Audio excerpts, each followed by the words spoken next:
guys, my name's Daryl and welcome to the channel. Now in today's episode I thought we'd look at something different of when items fail, because over the past few months I've had a few items fail unfortunately, and it looks as though those failures come in threes, which they do say happens, so I'm just hoping it stops there because I've kind of had enough. When we buy something and install it, we're generally pretty happy with it because we've researched it. I know I do research it to death, so I know what I'm getting when it comes, and as long as it installs well, I'm generally quite happy with it. But this is the other side of the coin, Sod's Law, when everything goes wrong. And sometimes they're dealt with well by companies, other times they're dealt with not so well. So I just thought we'd run through the items that have failed, how they've failed, how it's been handled, and the outcomes. Now unfortunately, the first thing on my fail list is, and I say unfortunately because I really like this thing, is my Dometic PLB40 lithium battery. Now this thing's been an absolute champ of a unit and it's been used constantly since I've purchased it basically. Once the 12 volts are roughed in on the camper, this thing's been attached to that and it's been charged up, run down to nil, charged up again, rinse and repeat. Generally when I'm working on the camper, the lights are on, my phone's being charged or something to that effect. And apart from that, on the weekends it's always in my Jeep, attached to the fridge, whether we're going away, four-wheel driving, or just going to the beach, or just going shopping and we don't want to come home. You pile everything in the fridge and you can spend the day doing what you want. This thing keeps the fridge going. So it's been an absolute champ of a unit. But it wasn't the actual battery that's failed. It was the display on the top of the battery. And it started from the middle of the display and worked its way out.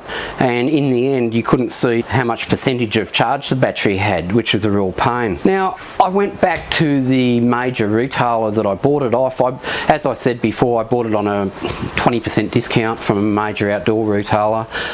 They sort of looked at me and said, oh, we don't take them back, you'll have to take it to a repair place. Rang Dometic and I was given the name and address of somewhere to take it to. They were really good. It was about half an hour away from home. It took about a week to get repaired. The repair consisted of a complete new electronic unit at the top of the battery. What was it said to me at that time was, though, is that these things are pretty high tech and they can see how many times it's been discharged and recharged, and there's a whole heap of analytics that they get out of it that we don't see. So that was interesting in itself, but it was handled well. It's come back. I've probably had it now for going on a month and it's working perfectly. So I don't know why it went wrong in the first place, but it seems quite good. I've also been told that it's had firmware upgrades and the like, and the original one that I had, the original electronics package, would turn off if there wasn't a draw on the battery within an hour, and that's now been changed to 24 hours, which was a problem with the early ones apparently. So yeah, it's back to its normal self and that's been handled well, and I've got no complaints with it at all. It's a bit of a pain having to take it to a service centre, but it is what it is, and all fixed.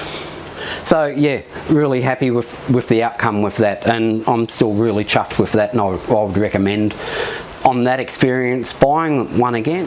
Now the next item on the list I haven't had that good an outcome with. My Roosh caravan scales won't turn on, and it's probably been a good 6 weeks now. It was early March and it's really annoying because as part of this build I bought these things just for this build, and I wanted to show as the build progressed how the weight added up, the tongue weight, where our centre of gravity changed with different items that we made. And it was also good for me because I've got to keep a certain tongue weight on this thing, and I could get a baseline as I'm working, and it's like, well, I've got to add a bit more weight here or there, and it was a good thing to refer back to. And without them, it's a damn nuisance. So at the moment I have no idea what this thing weighs. I bought them off eBay, and it's an eBay site of a firm that has a mail order business in Australia. I sent them an email, waited for a couple of weeks, nothing in return, although when I was purchasing them they were very quick to get back to me. I then rang them through their website and got onto some guy. He found me in the system, he got off the phone, talked to someone, came back, said, yep, what we'll do is we'll just send you another one, a replacement, it should be there within the week or two.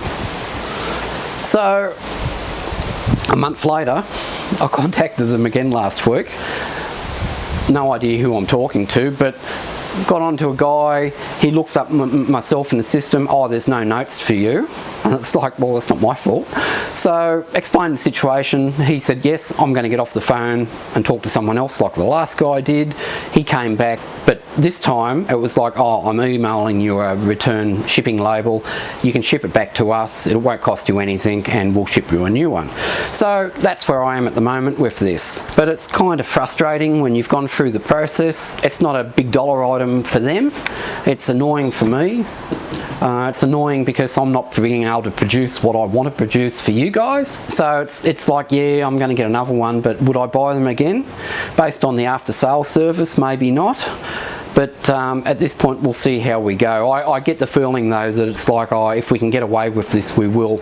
And if we just don't do anything, well, maybe you just wander off in the distance and we'll have another one that we can sell to someone. But anyway, we'll see how that one goes.